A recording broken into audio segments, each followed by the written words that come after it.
Sa buhay, napakadaming pagsubok na dumarating na tila baga walang katapusan.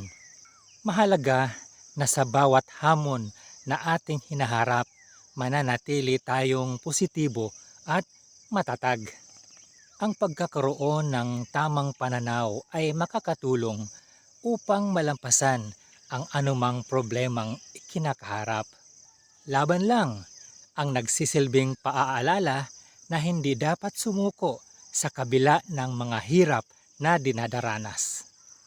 Ang bawat pagkabigo ay pagkakataon upang matuto, lumaban at lumakas.